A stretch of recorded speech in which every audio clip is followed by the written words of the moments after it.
انسان سب سے زیادہ نقصان دہ خود ہی ہے خود کے لیے۔ بھلی چنگی شادی شدہ زندگی خوشحالی۔ ایک پیر جی کو ایک دن کسی چیلے نے خوشامد کی، شیخ جی بڑے سیٹ لگ رہے ہیں۔ بس کیا تھا، گھر جا کے لگے سیاہ بالوں کو مزید سیاہ کرنے۔ یہ بھی نظر نہیں آیا کہ گزرے 32 سال میں کمر 32 سے 132 ہو گئی ہے، اور بال بھی لگے بندے کرکٹ کے پچ کی طرح ہیں، کنارے کنارے بال، سر فٹ بال۔ رنگ سے کیا ہونے والا ہے، مگر کون بتائے کون سمجھائے۔ زیادہ کیمیکل کی وجہ سے جگہ جگہ پھوڑے پھنسیاں نکل آئے، دماغ خراب ہوا، سر بھی اور گھر بھی۔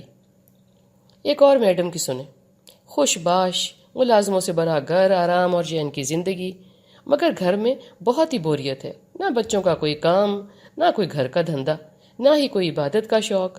اب کوئی ٹی وی کہاں تک دیکھے اور کہاں تک فون پہ گپے ہانکے۔ کتابیں پڑھنا، لکھنا پڑھنا تو مردوں کا اور بچوں کا کام ہے، جن کو آگے جا کے کوئی ٹیکنیکل کام کرنا ہے، یعنی بے وقوفی کی انتہائی جد درجے کی خود کلامی۔ عورت کو معاف کیجیے گا، امیر عورت کو تو بس اللہ نے سجدے بننے اور نخرے کرنے کے لیے بنایا ہے نا۔ خیال ہوا کہ اور خود مختاری ہونی چاہیے، اپنا خود کا پیسہ۔ اب کیا کروں؟ فیصلہ کون کرے؟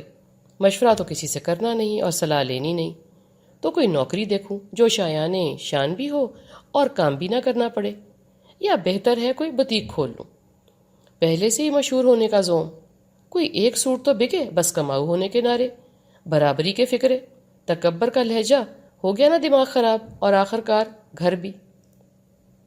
ہمارے محلے کے بڑے میاں صاحب ہیں ایک، ان کو سب بڑی کوٹھی والے میاں صاحب جی کہتے ہیں، بھلے انسان ہیں، شریف طبع۔ اب چھوٹے میاں نے آفس کی سیکرٹری بدلی تو خیر کیا، ایک بچی انٹرنشپ کرنے آئی، بس وہ ذکر کرنا بھول گئے، کوئی خاص بات بھی نہیں تھی۔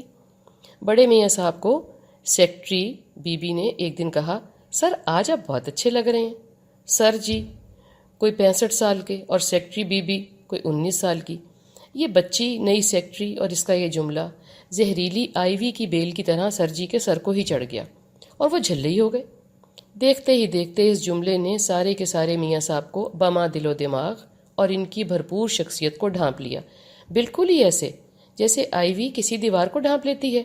یہ گمان بھی نہیں گزرتا کہ اس باریک نازک پتوں والی کے بیل کے گٹھ جوڑ کے اندھیرے کے پیچھے مضبوط اینٹوں کی دیوار ہے، اور یہ دیوار کی بنیادیں کھوکھلی کر رہی ہے۔